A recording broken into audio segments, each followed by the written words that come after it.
400년 역사를 간직한 대구의 휴식처 경상감영공원. 이곳에서 역사의 흔적을 따라가는 골목 여행을 시작합니다. 경상감영의 역사로 말하면 1601년에 이게 이제 발족이 되었다고 하니까 무려 한 400년 역사, 굉장하죠. 그런데 참 그 당시로 치자하면은 대구보다도 경상도라고 할 때는 경주, 상주의 도움을 따서 만든 말이 아니겠습니까? 그런데 경주, 상주가 대구보다 더 컸단 말이죠. 그런데 감영이 쪽으로 오고 난 뒤에는 이제 대구의 세력이 그때부터는 아주 확장이 되었다, 이렇게 말할 수가 있네요. 아주 작은 도시에서 전국에서 5번째로 큰 그런 도시로 성장을 하게 되죠. 사람들의 생각도 굉장히 많이 달라졌을 것 같아요, 그때부터는. 그런 의미에서 저희들의 오늘 여행도 여기서 시작하는 거 굉장히 의미가 있는 것 같습니다. 좋은 말씀. 네. 다양한 이야기들을 품고서 대구 도심 속에 실핏줄처럼 뻗어 있는 골목들. 시인이자 문학평론가인 영남대 이동순 교수와 여행 칼럼니스트 류혜숙 씨가 이 골목 여행의 동행자가 됐습니다. 우리 근대사의 이야기가 숨어 있는 대구 도심의 골목길. 100년의 역사 속에서 사람들과 함께 숨쉬어온 대구 도심 골목들의 그 얘기를 들으러 그곳으로 지금 출발합니다.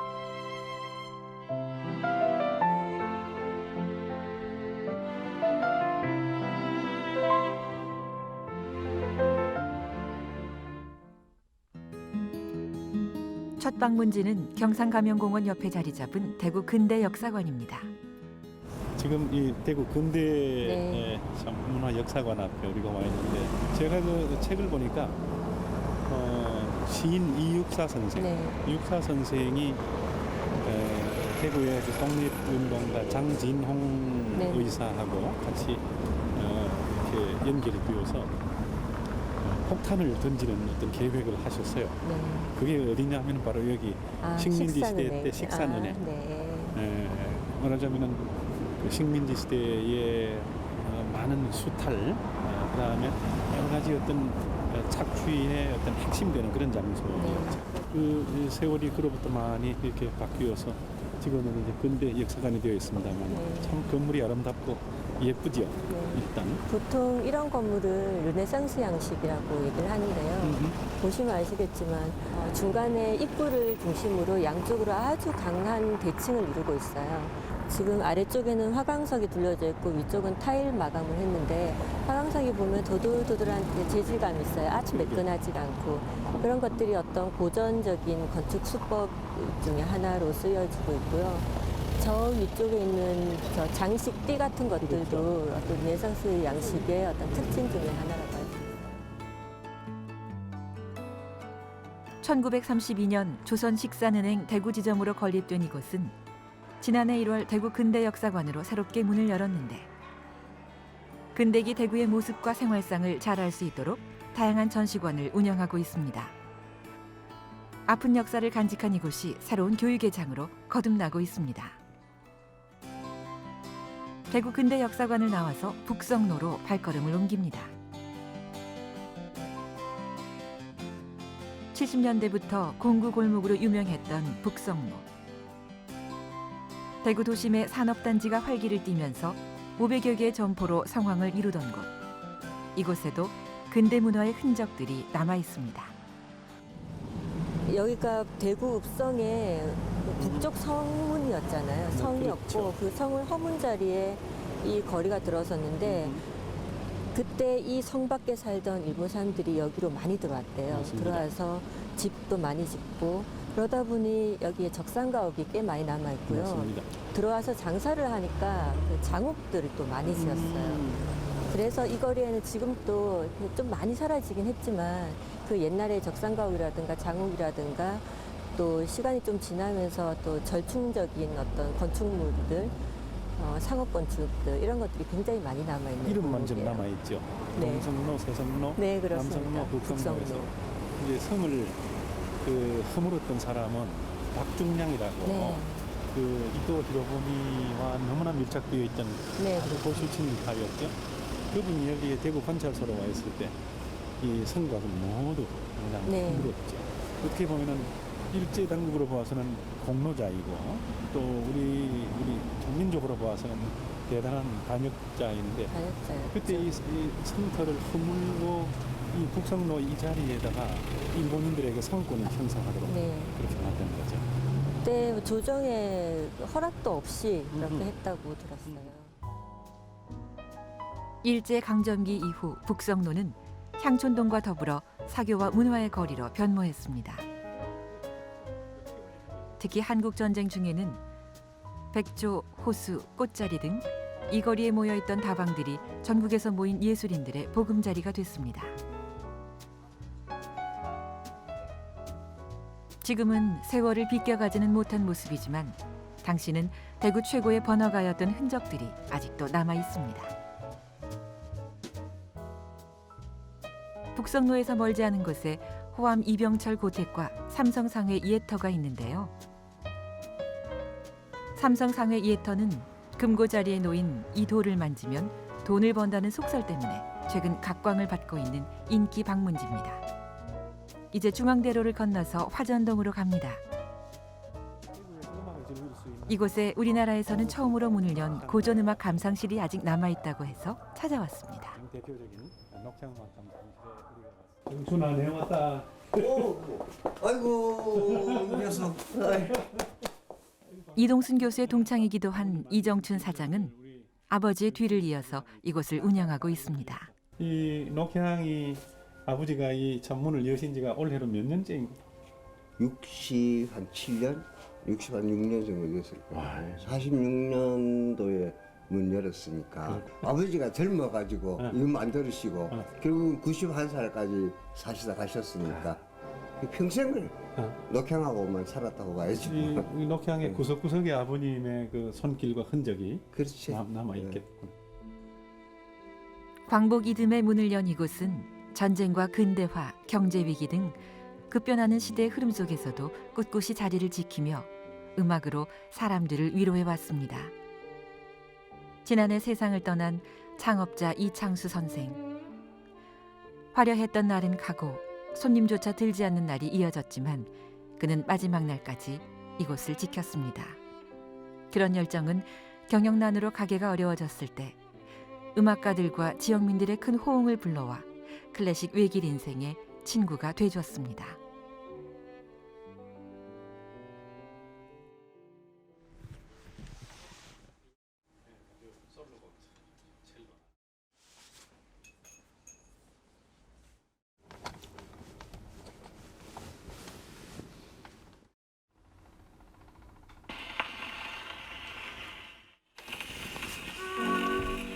다르지 한번.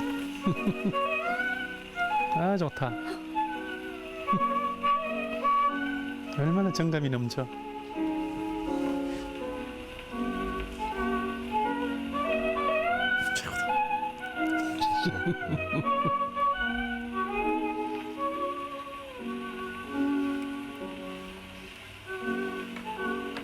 느낌이 어때요?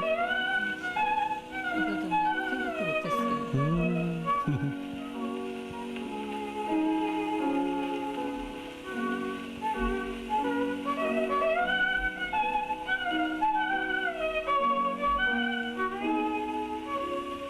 아버지 살아 계셨을 때는 중기판이 잘 못 들었어. 아깝다고. 아깝다. 맞아. 이거 두고 어떻게 가시는 거예요? 그건 말이야. 아까워서 왜 누워 계시는? 근데 이제 학생들이 고인이 그렇게 애지중지 보관한 덕분에 귀중한 자료로 남게 된 음반들. 수백 장의 축음기 음반들은 수십 년 이어져 온 국내 최초 고전음악 감상실인 이곳의 역사 그 자체가 됐습니다.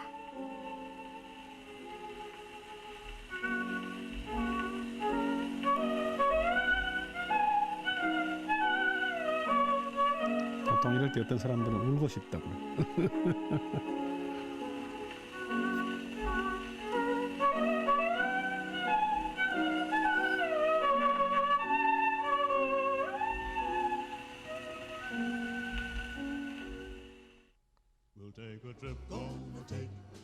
교동시장으로 왔습니다. 한국 전쟁의 여파로 미군 군수물자의 밀반 출지로 성황을 이루었던 이곳은 양키 시장이라고 불리기도 하죠.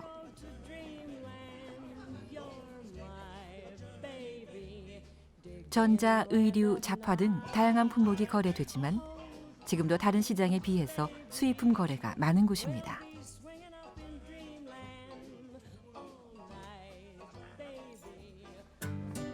교동시장에 들르면 이곳은 꼭 찾아봐야죠.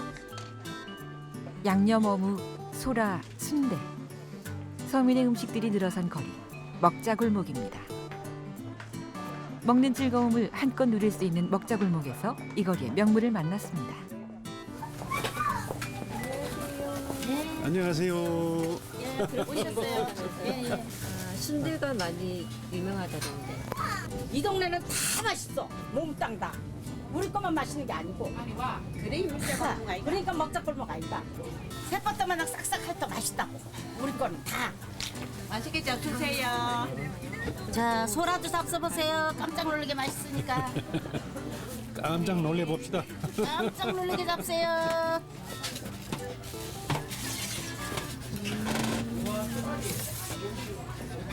초당도 맛있죠? 네. 얼마나 맛있어요? 깜짝 놀래게? 살살 녹아요. 살살 녹아요? 아이고 좋아라.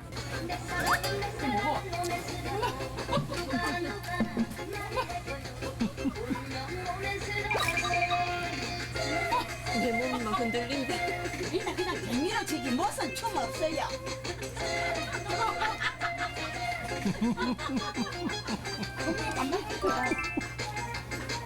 우리 돼지가 더 잘 쳐. 이래서 하시면은 극장 공심이 없겠다.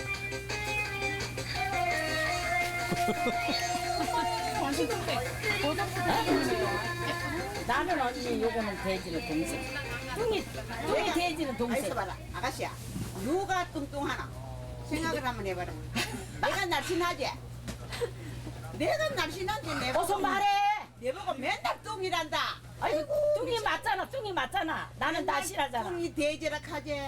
난 미치겠다. 뭐 미쳐 고마는 일에. 두 분이 극장 무대에 서셔도 되겠습니다. 예? 우리 잘났죠? 만담. 우리 잘났죠? 예. 예.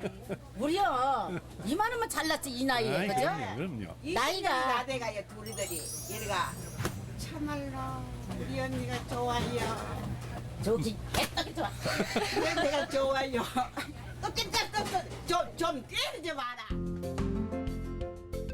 흥겨운 교동시장 할머니들을 뒤로하고 화교골목과 연결된 진골목으로 갑니다. 근대 골목 투어 2코스의 핵심 구간인 진골목은 조선시대부터 있었던 오래된 골목인데 생긴 모습이 길어서 기인이란 말에 경상도 사투리 진으로부터 이름이 생겨났습니다. 경상 감면을 중심으로 이렇게 그 큰 도로가 있죠. 네. 그 도로 쪽으로는 양반 사대부 네. 세력가들이 주로 이렇게 다니는 곳이니까 일반 상민들이 그곳을 마음 편하게 다닐 수가 없죠. 네. 그래서 아무래도 이 진골목이 좀 뒷길로 으슥한 곳으로 귀족들을 만나기 힘든 곳 이런 곳으로 다니다가 보니까 아무래도 서민들의 통로였겠죠. 마음 편하게 다니기 위해서 그래서 서민들이. 이 진골목 양쪽으로는 네. 주막집도 많았고 무슨 생필품을 파는 네. 그런 잡화 가게 그런 것들이 많았는데 저는 그 이후에 그 부자들의 동네였다는 걸 알고 있었거든요.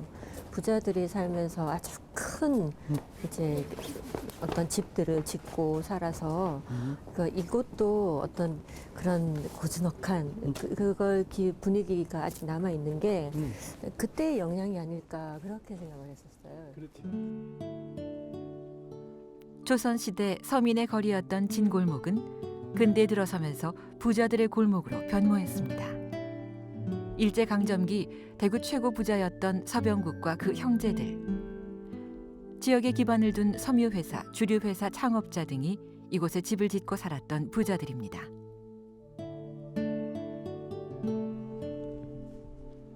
해방 후 최고 부자 동네로서의 면모는 잃어버렸지만 수려한 건축미와 아늑한 마당을 갖춘 한옥들은 여전히 진골목의 자랑입니다. 특히 세월을 잘 견뎌낸 근대 건축물들은 드라마 촬영지로 주목받고 있습니다. 진골목에서 가장 호기심을 자극하는 건축물은 바로 이곳 정소학과 의원이 아닐까 싶은데요. 1937년 건립된 이곳은 대구 최초의 2층 양옥 건물입니다. 원래 서병직의 자택이었던 곳인데 정필수 선생이 1947년 매입해 소학과로 개원을 한 것입니다. 조경이 참 예쁩니다. 일본식 조경이라죠. 네. 이게 동백나무입니다. 이게. 아, 요거. 요게 여기 동백나무. 이거는 향나무인데 상당히 수령이 오래된 것 같습니다. 네. 자연을 있는 그대로 이용하기보다는 사람의 손길로 만들어내는 것이 일본식 정원의 특징인데요. 큰 나무들이 꽉 들어찬 이곳 정원에서도 그런 흔적을 볼 수 있다고요. 잘 꾸며졌을 그 당시에 일본식 정원의 분위기는 아주 깔끔하고 정결한 그런 분위기였을 것 같습니다. 물이 있었더라면 참 더 운치가 있었을 것 같은데. 그렇겠죠. 일본식 정원에서 물은 아주 중요하죠. 아주 중요하죠. 지금은 아주 오래되어서 낡고 퇴락했지만 이 건물이 지어질 그 당시에는 유명한 건축가에 의해서 아주 그 모던한 분위기의 네. 그런 건축 양식이라고 하니까 대구에서는 최고의 2층 양옥이 아니었을까. 그렇죠. 그런 생각이 20세기 초에 전 세계적인 어떤 기능주의 건축의 음. 어떤 그대로 보여주고 있는 것 같습니다. 아유, 정 교수님 안녕하십니까? 안녕하십니까? 예. 집안으로 들어와 이 집의 둘째 아들 정진수 교수와 만났습니다. 들어오세요. 대학에서 건축학을 가르치고 있고 어린 시절을 이곳에서 보낸 정진수 교수와 함께 운 좋게도 쉽게 허락되지 않는 집 구경을 할 수 있었습니다. 이 부분은 어떻게 보면 완전한 한옥입니다. 아주 정교한 한옥이죠. 그러니까 벽돌조에 쌓인 전통적인 한옥인데 한옥이 아주 잘 짜여져 있는 이런 한옥입니다. 아홉 자 방이 2개씩 있어서 그런 방이 3개가 있고요. 저쪽에는 부엌이 있고 그렇게 해서 우리가 기역자형의 전통적인 한옥인데 그것이 아주 정교하게 만들어졌다 이렇게 생각하시면 될 겁니다. 아마. 그러시군요. 과거에는 여기까지만 이렇게 실내고 이 바깥은 이제 확장한. 옥외였습니다. 이 부분이 사실은 주택의 핵심이었죠. 핵이었죠. 예. 근데 이 집의 특징이 뭔가 하면은 아홉 자 방인데 붙박이가 그들이 다 있다는 얘기입니다. 예. 저 큰 방에는 18자 길이의 붙박이장이 있고요. 여기는 9자 길이 붙박이장이 있고요. 예. 장들이 이제 서양집 같이 그 주택 주변에 방 주변에 장들이 다 짜여져 있었다는 거죠. 그런데 원래는 이거 아니었어요. 옛날에는 그 당시 최첨단 재료였던 베네리아판이었습니다. 예, 베네리아판이 아주 최고급 재료. 그러니까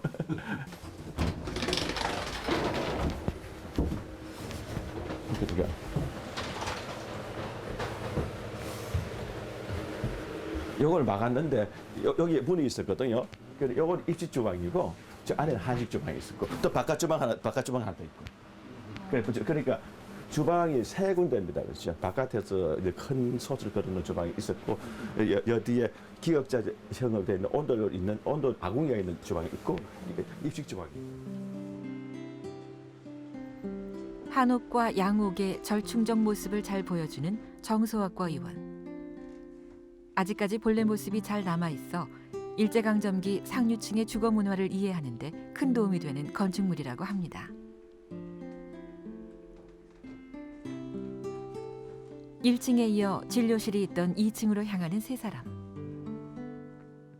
60년 이상 아이들을 진료하던 2층 공간엔 이곳의 주인이었던 정필수 선생의 손길이 아직도 고스란히 남아 있었는데요. 이 테이블은 저희 어른께서 이제 진료를 하실 때 사용하던 테이블인데 그대로 남아 있습니다. 예. 2009년도까지 환자를 보셨죠. 저거는 뭔가요? 제가 알기로는 애들 키 재는 걸로 알고 있는데요. 그럴 것 같아요. 예. 이렇게. 예. 조그만 이렇게 들까지.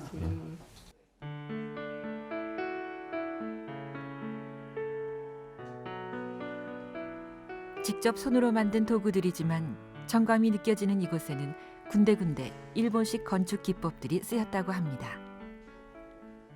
도코노마 전형적인 모습이네요. 전형적인 모습이라기보다는 아마 도코노마의 흔적이 보인다 이런 얘기죠.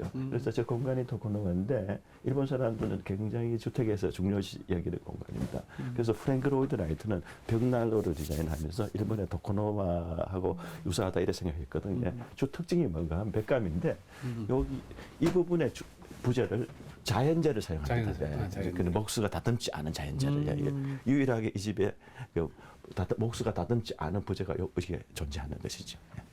그리고 천장에 있는 디자인도 이런 목조 디자인도 일본에 있는 목조 천장 디자인에 같은 것이다. 전통적인 자기 기법이다.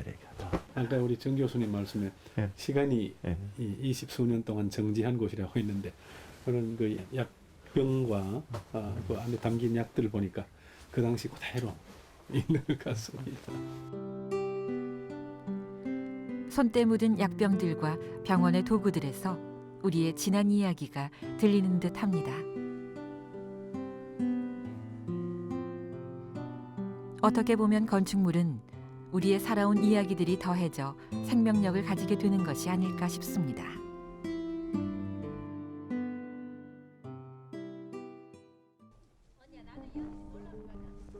진골목과 종로가 만나는 거리.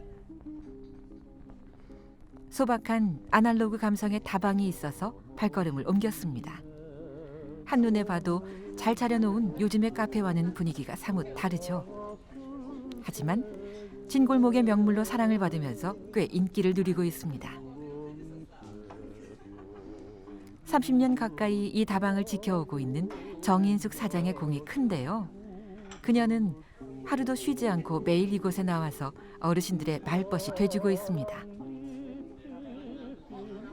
돈을 버는 일이라기보다는 어른들을 모시는 일이라고 생각한다는 정인숙 사장. 안녕하세요. 예, 반갑습니다. 예, 만나 뵙게 돼서 반갑습니다. 평소에 와보고 싶던 미도다방을 오늘 드디어 와서 이렇게 만나 뵙게 되었습니다. 들어와 보니까 이 미도다방이 정말 참 우리 대구의 근대 풍경을 고스란히 간직하고 있는 너무나 훌륭한 명소다 이런 생각이 드네요. 예, 다 덕분에 어른들이 많이 오시니까. 그렇죠. 예. 주로 어떤 손님들이 많이 수익 오셨습니까? 있으면은 각계 각층에서 다 젊을 때 주역이시던 분들이 그렇죠. 오시기 때문에 예, 그분들 대화만 해도 제가 얻는 게 너무 많습니다. 같이 문화 예술인들로서 혹시 기억에 나시는 분들이 있었습니까? 예, 아까 이병주 선생님도 오시면 그렇죠. 작곡가 이병주 예, 선생님. 오시고 또 뭐 그림 그리는 강홍철 선생님도 화가 선생님. 화가 선생님도 오시고 또 이장희 선생님 예, 시인분들도 오시고 시인도 오시고. 아까 근일령 선생님 그렇죠. 수필가 쓰시는 선생님도 오시고 저희 집 다양하게 또 누님들도 많이 오시고 제가 그분들 늘 이렇게 책을 꼭 주시거든요. 저보고 그렇죠. 제가 늘 도움이 됩니다. 예. 어르신들이 정말 많이 들어오시는데요. 이런 날에도 이렇게 많은데 전성기 때는 굉장했을 것 같아요. 제가 젊을 때는 그때 또 경기도 좋았어요. IMF 오기 전에. 그때는 우리 집에 아가씨 11명 있었어요. 있었고 또 어른들이 하루에 한 2,000명 정도 오셨을 겁니다. 아침 8시에 이렇게 문을 열면 그때부터 줄을 서 올라오셨어요. 또 줄 서 내려가시고 밤 10시 반까지. 근데 어느 날 자꾸 이제 이게 다방 문화가 자꾸 이렇게 돌아가시고 하니까 그분들이 자꾸 이렇게 이제 하얀 길로 내려가는데 지금도 그래도 이제 좀 젊으신 분들은 이제 우리 다방이 궁금해서 오시고 또 좀 더 연세많은 분들 추억을 생각하며 오시고 그래서 지금도 손님은 그때만큼만 많아도 하루에 또 300~400명 오시니까 많이 오시죠. 따뜻한 차 한 잔의 인정이 느껴지는 공간. 이곳의 조용함과 느림에 몸을 한번 맡겨보고 싶다면 발걸음을 옮겨봐도 좋을 듯하죠.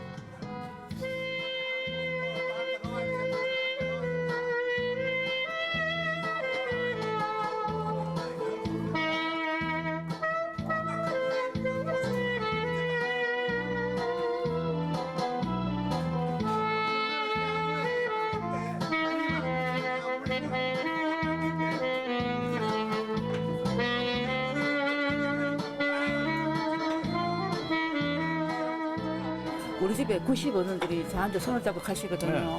아, 우리들이 오래 사는 이유가 당신 때문이다. 그할 땐 제가 농담이면서도 진담인 것 같게 가슴에 와닿고. 예, 와닿아요. 내가 그 긍지를 갖고 있습니다.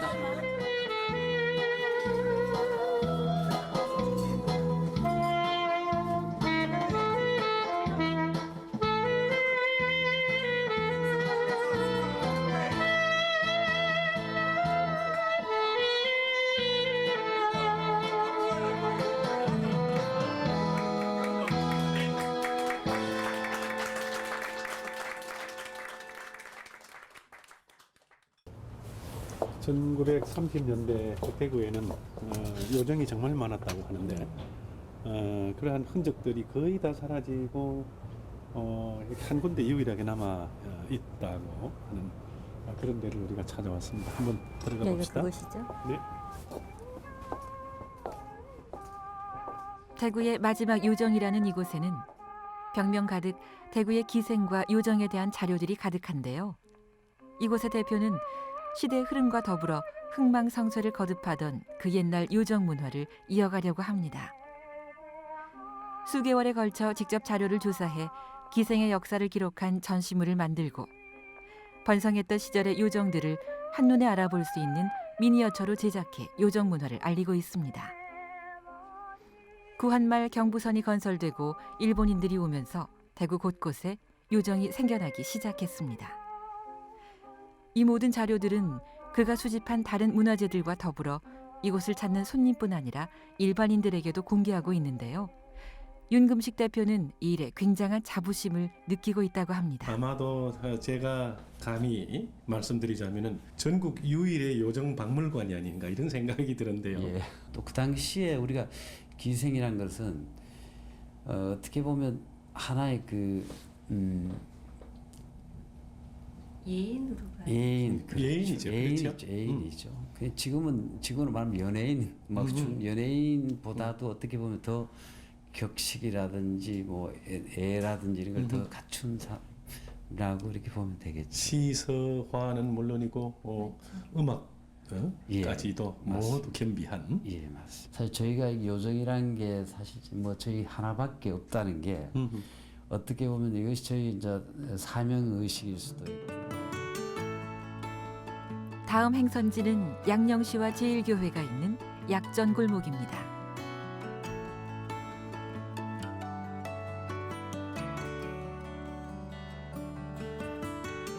대구 읍성의 남쪽 성벽이 있던 자리에 세워진 남성로의 약전 골목은 약 600m에 이르는 도심의 길로 한약방, 한의원, 약업사 등 약 200여 개의 한방 관련 가게들이 밀집해 있습니다.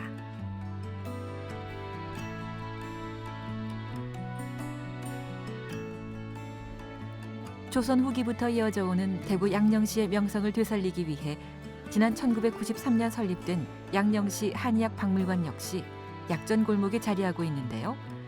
무료로 관람이 가능한 이곳에선 400년 역사의 양령시와 약전 골목의 유래를 한눈에 살펴볼 수 있습니다. 더불어 한약재, 한의서와 한방 기구들을 직접 보고 또 다양한 체험을 하면서 한방 관련 상식과 정보를 얻을 수 있습니다.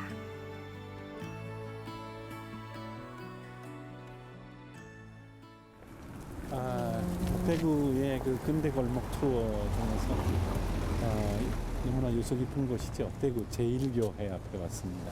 1936년에 지어진 건물이라고 머릿돌로 표시가 되어 있으니까 80년 역사가 넘었네요. 그렇죠. 우리 대구에서는 최초로 들어온 개신교 교회인데요. 그 1800년대 후반에 그때는 초가집으로 예배당을 시작했다고 해요. 네, 그 이후에 33년에 이 예배당을 짓고 36년에 이 첨탑을 세웠다고 해요. 여기 보시면 아치가 굉장히 많죠.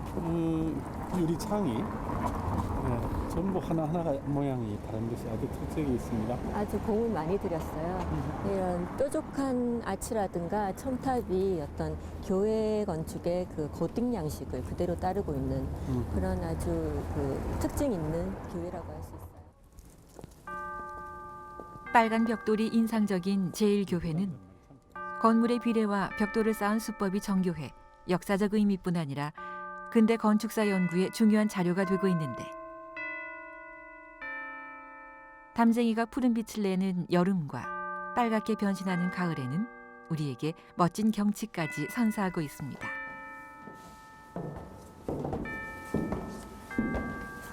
나무 소리가 아주 좋은데요. 교회당 계단에 2장의 그림이 걸려 있는데요. 지난 1995년에 일어난 화재에도 멀쩡하게 살아남아 유명해진 성화들입니다.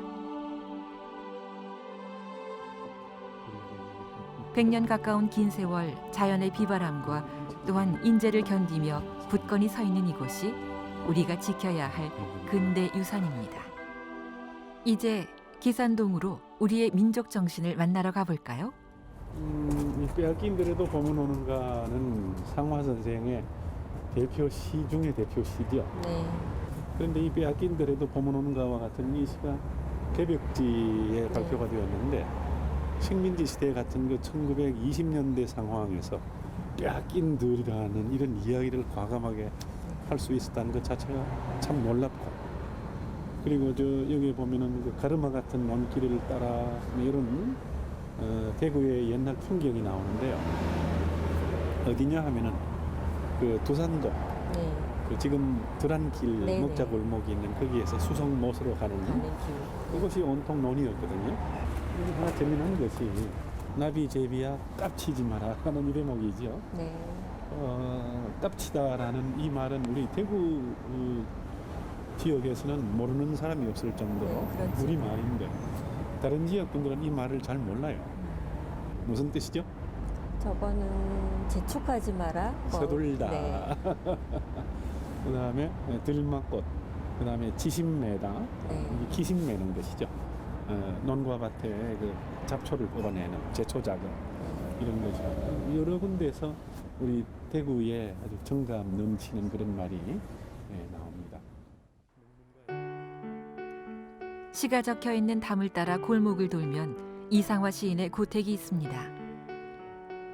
1939년부터 1943년까지 이상화 시인이 거주했던 곳인데요. 한때 인근 지역 개발로 사라질 위기에 처했지만 시민들이 힘을 모아 살려냈습니다. 단층의 목조주택 2동이 이상화 시인의 소박했던 그 시절의 삶을 보여주는 듯합니다. 바로 이 공간이 이 상화 선생이 그 말년을 네. 참 반추하고 또 되새기던 그러한 공간이죠. 여기서 돌아가셨죠? 그렇죠. 그래서. 상화 선생의 일생은 어떻게 보면은 그 환경에 대한 어떤 불만족, 어떤 이상에 대한 끝없는 동경 이런 것 때문에 풍운하게 그 삶을 쭉 보내시다가 대구로 와서 이제 가족들과 더불어 좀 안정된 삶을 이렇게 취하려고 하셨는데 여기 계시면서 살아온 삶을 정리도 하시고 또 대구 교남학교, 지금 네. 대륜학교죠. 거기에 선생님으로 나가시면서 문학도 가르치고 영어도 가르치고 또 재미난 것은 학생들한테 이렇게 군투를 가르쳤어요. 힘을 길러야 된다. 네. 이 제국주의자들에게 당해내기 위해서는 주먹이라도 써야 된다. 시인이 권투를 가르친다는 게 좀 특이하죠. 네. 고택에서는 이상화 시인의 유품을 모아 전시하고 있습니다. 아름다움을 노래하던 시인에서 저항을 노래하는 민족 시인으로의 변신. 순탄하지 않았을 삶. 우리들의 발길이 작은 위로가 돼줍니다. 이상화 고택의 이웃엔 대구의 높은 기백을 대표하는 독립운동가 서상돈 선생의 고택이 있습니다. 구한말 성공한 상인이었던 선생은 국가의 주권을 되찾기 위해서 국채보상운동을 펼쳤습니다. 평소 이곳 서상돈 고택에선 우리의 전통과 정신문화를 살리는 다양한 교육들이 주로 이루어지고 있다고 하는데요. 현대 건물들 사이에 당당히 자리 잡은 두 채의 한옥은 이곳에서 삶을 살았던 두 독립운동가의 삶처럼 꼿꼿해 보입니다. 고딕 형식의 멋진 근대 건축물 계산성당을 보러 갑니다. 20세기 초반에 그런 흑백 사진들을 보면은 대구 시내 모습이 전부 초가집들만 네. 꽉 차여 있는데 그 사이에 아주 우뚝하게 두 개의 그 첨탑이 세워져 있거든요. 그렇게 보면은 그게 대구의 상징처럼 보이기도 하는데 바로 그게 이제 우리가 와 있는 이 사적 제290호 계산성당의 모습이죠. 참 서울과 평양 다음으로 세 번째의 그 성당이라고 하는데 1900년대 그 초창기의 건축물로서 굉장히 의미가 있는 그런 것이라고 하네요. 이거는 굉장히 고딕의 그 언어가 아주 충실하게 지금, 전형성. 네, 그렇죠. 이 수직을 더 하늘을 찌르는 듯한 그걸 더 강조하기 위해서 그 벽돌 색깔도 지금 달리 해서 사용을 했고요. 또 뭐 계속 봤던 그 적벽돌 이것도 그건데 중국인들이 이것도 기술자들이 그 지었다고 합니다.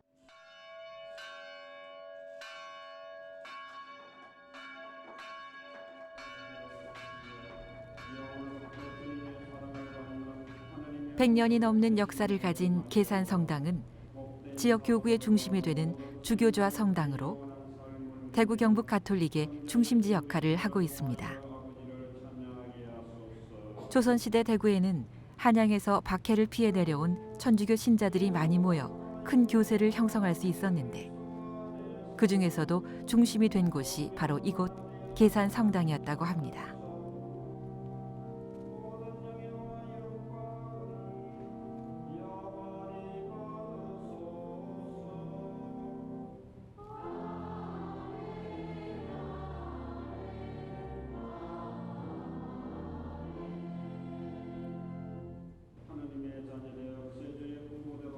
신앙의 중심지로 김수환 추기경의 서품식, 요한 바오로 2세의 방문 등 종교적으로 중요한 역사의 순간도 함께 해왔습니다. 이제 신부님 참 계산성당의 미사를 늘 다녀가면서도 이 계산성당이 참 언제 조성이 되었고 어떤 유래를 지니고 있는지. 우리 성당이 본래 1898년에 한옥으로 성당을 짓겠다. 그래서 지었는데 1년 만에 불타버렸습니다. 그 지진에 등잔이 넘어지면서 불을 타고 이제 그 당시에 김보록 신부님께서 이제 불 안 타는 성당을 지어야 되겠다. 그런 마음으로 이 성당을 지었죠. 1901년에 짓게 됩니다. 그리고 1918년에 한번 증축을 했어요. 지금 예전 원형 그대로 지었습니다. 설계를 우리 서울에 있는 명동성당 있잖아요. 그 명동성당을 지었는 푸아넬 신부님께서 우리 성당 설계를 해주시고 김대건 신부님 유해를 저희가 모시고 있고 김대건 신부님 유해 말고도 또 보물이 하나 있는데 예루살렘에서 예수님께서 십자가에 못 박혔을 때 그 십자가 우리는 보목이라고 그럽니다. 보목, 보물이 되는 나무에서 그 보목이 우리 성당에 있어요. 그는 1901년에 들어왔습니다. 예. 그동안 방송에 공개되지 않은 보물들을 공개해 주셨는데요. 여기 있습니다. 우리 재단 아래에 감실에 모셔져 있는데요.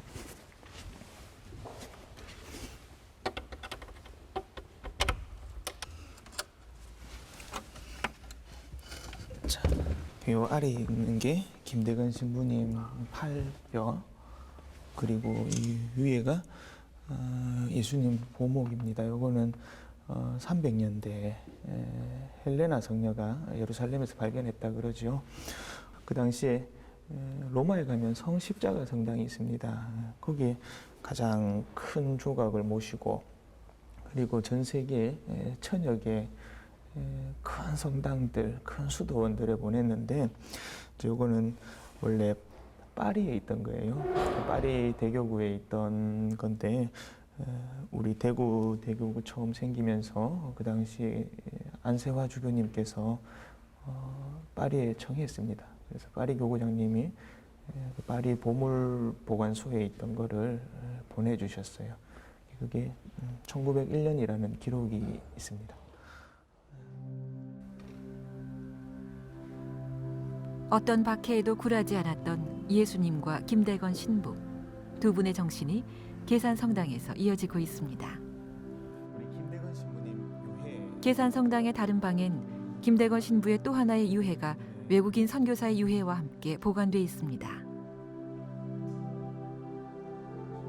이 외에도 소중한 자료를 모아둔 유물관이 계산성당에 따로 마련돼 있어 미리 신청을 하면 별도로 관람을 할 수 있다고 합니다.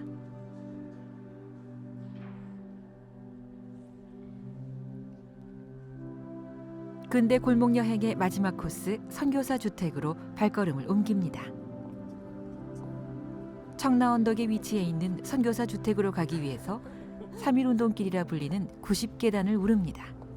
청라언덕을 올라가니까 이게 이 노래가 저절로 막 떠오르네. 한 소절 불러보실래요? 저는 음치지만 교수님은 아주 소문난 가수시잖아요. 봄의 교향악이 울려 퍼지는 청라언덕 위에 해가 필 적에 청라언덕이 있는 동산엔 구한 말부터 선교사들이 자리를 잡고 살기 시작했는데 그들의 집이 지금 남아있는 선교사 주택들입니다. 동산의 한 곳은 우리나라에 처음 들어온 사과나무의 이새가 따뜻한 햇살을 받으면서 이렇게 자라고 있습니다. 이 사과나무를 지나서 먼저 스위트 주택을 찾았습니다. 20세기 초반에 스위츠라는 이름의 그 미국인 네. 선교사가 여기 오셔서 선교 활동을 하실 때 그때 아마 살던 집 같습니다. 네, 그때 지어졌고요. 이게 1910년도에 지어진 집인데 되게 재밌죠. 한식과 양식이 이렇게 같이 조화를 이루고 있고요. 이 밑에 있는 큰 돌들 보이시죠? 그렇죠. 이게 대구 읍성에서 나온 돌이라고 합니다. 개성학교에도 이게 여러 개 네. 있더라고요. 그렇죠. 여기도 또 역시 또 적벽돌이 쓰여졌고요. 그 스테인드 글라스도 그 다른 데에서는 잘 볼 수 없는 아주 독특한. 참 이런 말이 있죠. 동도서기. 네. 동양과 서양의 그 조화로움, 가장 좋은 것을 합쳐서 최고의 어떤 조화를 그렇죠. 이루어 놓은 것이 바로 이 건물이네요. 네. 스위트 주택은 현재 선교 박물관으로 사용되고 있습니다. 선교 유물들과 기독교 초기의 성경들이 이곳의 주요 전시품들입니다. 구약 성서의 한 그 장들을 전부 이렇게 우리말로 주석을 단 것이네요. 빌립보, 골로새, 디모데, 디도세, 베드로, 묵시록. 읽기가 상당히 힘든데요. 이게 제일 참 재미있습니다. 예수 족보라고 하는 이런 표현이 되어 있네요.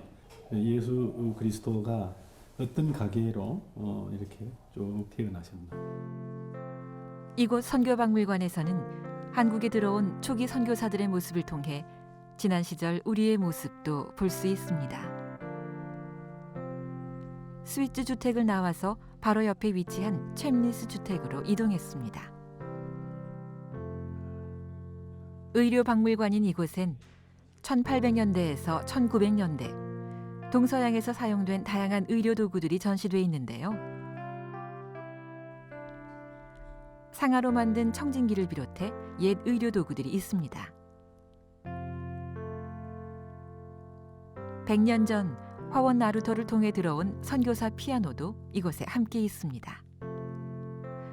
챔리스 주택 2층에 자리 잡은 서재와 침실은 서양식 가정집의 모습을 그대로 갖고 있는데요.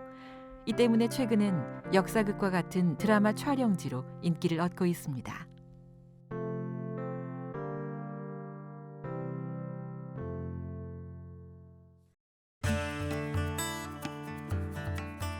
도시의 날이 저뭅니다. 대구의 도심은 또 다른 모습으로 변신을 하는데요. 화려한 꽃을 피웠던 근대 문화의 흔적을 찾아 골목길로 떠났던 여행을 이제 정리할 시간입니다. 근대 골목이 항상 풍경으로 지나가는 그런 곳이었는데 이번에는 그 내부도 많이 둘러보고 조금 더 자세하게 가깝게 보다 보니까 훨씬 더 그 속으로 조금 이렇게 침투해 들어갔다는 그런 느낌이 많이 들었어요. 그래서 다음부터는 어떤 지나가더라도 마음이 다를 것 같아요. 풍경이 아니라 나도 그 속에서 하나의 풍경이고 시간으로 같이 존재하는 그런 골목으로 다시 돌아올 것 같습니다. 옛날에는 그 번성했고 아주 크고 우람하고 위용을 자랑하던 그런 것들도 세월 앞에서는 이제는 장사가 없네요. 지금 참 낡고 구질그레한 모습을 지니고 있지만 그 속에 들어있는 깊은 의미를 우리가 똑똑히 들여다보고 되새기는 이러한 그 경험이 필요할 것 같아요. 네. 시간의 덮개도 우리랑 같이 있는 거니까요. 그게 골목 투어의 진정한 의미가 아닐까 이런 생각이 듭니다. 네.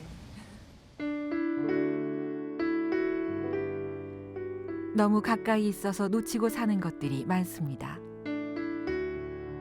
대구 도심의 작은 골목들 또한 늘 그 자리에 있어서 제대로 보지 못하고 지나칠 수 있는 것들이 아니었나 싶습니다.